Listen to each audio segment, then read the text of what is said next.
दोस्तों, क्या आपने सोचा है एक थोड़ा खाने वाला जिसको बहुत ज़्यादा अवेलेबल नहीं है, वो इतना एनर्जेटिक है और इतना फिजिकल काम एक के बाद एक एक्टिविटी करता रहता है, चाहे वो मजदूर है चाहे किसान है। लेकिन सेडेंट्री लाइफ जीने वाले, अर्बन लाइफ, ऑफिस गोइंग लोग, शहर में रहने वाले लोग इतना खाते हैं, बैलेंस खाते हैं, वो सारी चीज़ें खाते हैं जिससे शरीर अच्छा रहे, बादाम पिस्ता ये सब चीज़ें लेते रहते हैं, लेकिन फिर भी फिजिकल एक्टिविटी जीरो है।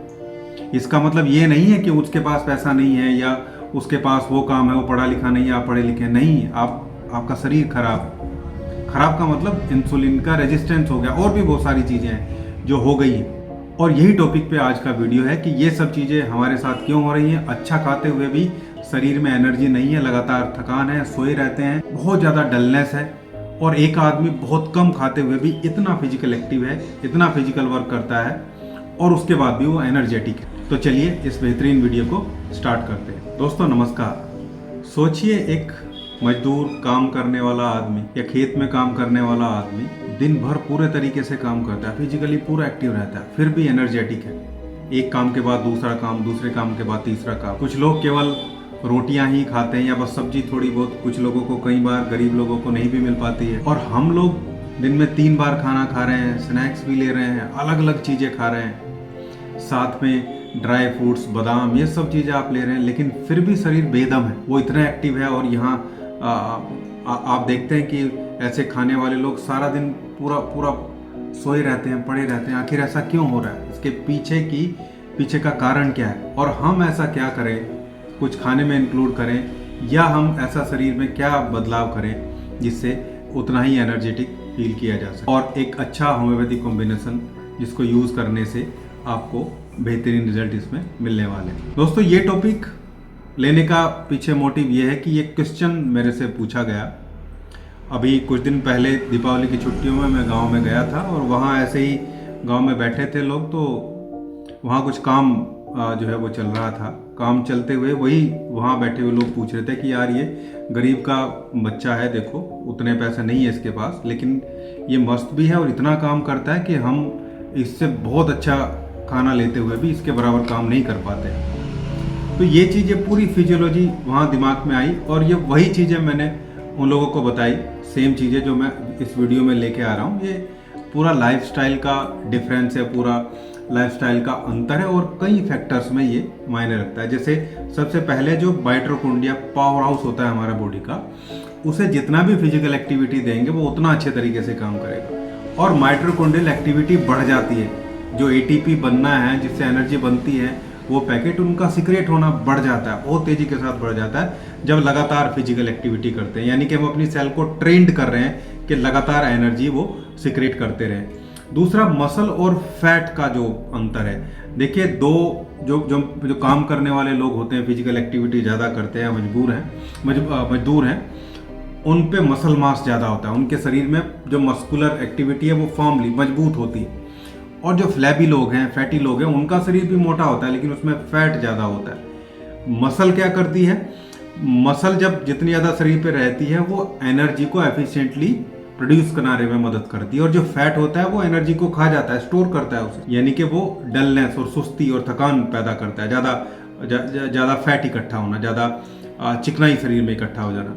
दूसरा, अगला फैक्टर हार्मोनल का फैक्टर है, जो लगातार काम करते हैं, खासकर इंसुलिन की जब हम बात करते हैं। और दो, एक स्ट्रेस वाला हार्मोन और एक इंसुलिन। तो जो इंसुलिन होता है वो एनर्जी को प्रोड्यूस कराने में भी हेल्प करता है, और जो हम खाना खाते हैं वो हमारी सेल तक पहुंचे उसको अच्छे से कराता है। तो ये सारा काम करने वाले लोगों में जो काम करते हैं उसमें ये पूरा कोऑर्डिनेशन बहुत बेहतरीन तरीके से रहता है। कोर्टिसोल जो तनाव का हार्मोन है वो भी बहुत अच्छे से वहाँ पे मॉड्यूलेट रहता है। जो सेडेंटरी लाइफ रहते हैं, बैठे रहते हैं, उसमें मेन बड़ा कारण इंसुलिन रेजिस्टेंस ही है। यानी उनका इंसुलिन जो है वो हो सकता है प्रोड्यूस सही मात्रा में हो रहा हो, लेकिन वो काम नहीं कर रहा है जो उसको करना चाहिए। यानी कि जो एनर्जी हम खा रहे हैं, कार्बोहाइड्रेट जो ग्लूकोज में बदलती है, वो ग्लूकोज सेल तक जाएगा हमारी, तभी जाके एनर्जी बनेगी। हमारी जो बॉडी है वो 99% कार्बोहाइड्रेट्स, ग्लूकोज पे ही डिपेंड है, और वो रोटी से भी मिलता है और चीनी से भी मिलता है और महंगी महंगी चीज़ों से भी मिलता है, और उतना ही मिलता है।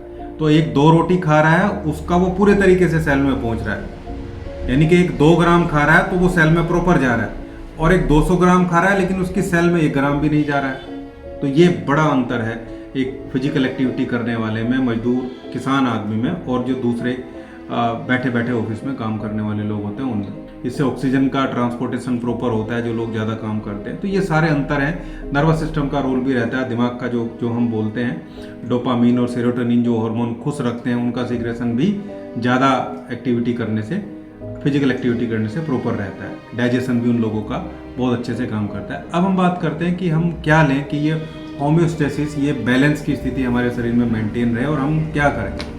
तो देखिए, जो ऑफिस में काम करते हैं, सीधी सी बात है, उनके पास वो काम तो नहीं है जो मजदूर के पास है, लेकिन वो लोग भी पैदल चल सकते हैं। 3 से लेके 4 किलोमीटर, 5 किलोमीटर, 6 किलोमीटर, जितना भी समय लगे, लेकिन 3 किलोमीटर से कम नहीं।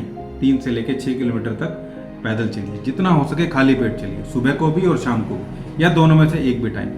कोई मॉडरेट एक्सरसाइज आप कर सकते हैं, वो करिए। दूसरा, अब हम बात करते हैं, अब हम ले क्या सकते हैं, क्या हमें खाना चाहिए, सेलुलर एक्टिविटी बढ़े और जो मेटाबॉलिज्म है वो प्रॉपर रहे, और जो ये इंसुलिन का रेजिस्टेंस क्रिएट होता जा रहा है लगातार बैठे रहने से, ये ना हो। तो एक तो कॉम्बिनेशन है होम्योपैथिक मदर टिंचर का, जिसमें जो पहला मदर टिंचर है वो चिलेडोनियम का मदर टिंचर है, जो लीवर पे काम करता है, मेटाबॉलिज्म को प्रॉपर करता है, क्योंकि मेटाबॉलिज्म का ही बड़ा रोल इसमें देखने को मिलता है, जो स्लगिश हो जाता है, स्लो हो जाता है। तो चेलिडोनियम का mother tincture.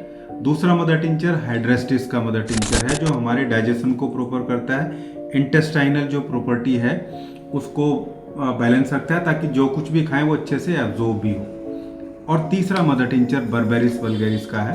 Berberis vulgaris efficiently toxins को बॉडी से बाहर निकलता है, जिससे जो ऑक्सीडेटिव स्ट्रेस है वो शरीर में ज़्यादा नहीं रहता है। ये टॉक्सिन बाहर निकलेंगे तो इन्फ्लामेशन नहीं होगी, इन्फ्लामेशन नहीं होगी तो सारे हार्मोन प्रॉपर्ली सीक्रेट होंगे, सारे केमिकल रिएक्शन प्रॉपर्ली चलेंगे। ये तीनों मदर टिंचर को आपस में मिक्स कर लेना है, और मिक्स कितना करना है, इक्वली क्वांटिटी में। जैसे 10-10 ml मिक्स कर लेंगे तो ये 30 ml हो जाएगा, या 30-30 ml मिक्स करेंगे तो ये 100 ml हो जाएगा। और इसकी लगभग 10 से 15 बूंदे आधे कप पानी में डाल के दिन में 3 बार, खाना खाने के पहले ही ये ज़्यादा बेहतर तरीके से काम करेगा। खाना खाने के पहले दिन में 3 बार इसको लेना है। एक और बहुत इंपॉर्टेंट, बहुत खास दवाई है होम्योपैथी का, एक बना बनाया कॉम्बिनेशन है, बाय कॉम्बिनेशन 28 आता है। इसमें बायोकेमिक सॉल्ट है, सारे इंपॉर्टेंट केमिकल सॉल्ट इसमें ऐड किए गए हैं। ये मिनरलाइजेशन के प्रोसेस को भी हमारे बॉडी में प्रॉपर करते हैं। Phosphates, calcium, magnesium, potassium, sodium, इन सब चीज़ों को बैलेंस करते हैं। साथ में इनकी नर्वस सिस्टम पे बहुत अच्छा इफेक्ट होता है, नर्वस चीज़ों को मैनेज करते हैं, मेटाबॉलिज्म को प्रॉपर करते हैं। तो बाय कॉम्बिनेशन 28 नंबर भी आप लोगों को लेना है। ये कैसे लेना है, ये आपको गोली में मिलेगा, छोटी छोटी टैबलेट आती हैं इसकी 4 गोली सुबह, 4 गोली दोपहर, 4 गोली शाम को लेना है। इसको खाना खाने के बाद लीजिए। यानी कि वो जो कॉम्बिनेशन मैंने आपको बताया वो खाना खाने के पहले 10 से 15 बूंदे 3 बार, और ये कॉम्बिनेशन खाना खाने के बाद में 10 से 15 बूंदे 3 बार। तो ये था आज का वीडियो। आखिर हम लोग कैसे अपने शरीर को एनर्जेटिक रखें और पूरा मेटाबॉलिक प्रोसेस प्रॉपर हो, इंसुलिन का रेजिस्टेंस ना हो, और भविष्य में डायबिटीज होने से भी बच जाए। उम्मीद करता हूँ वीडियो आप लोगों को अच्छा लगा होगा। वीडियो अच्छा लगा तो लाइक करिएगा, शेयर करिएगा, और चैनल को सब्सक्राइब जरूर करिएगा। Thank you.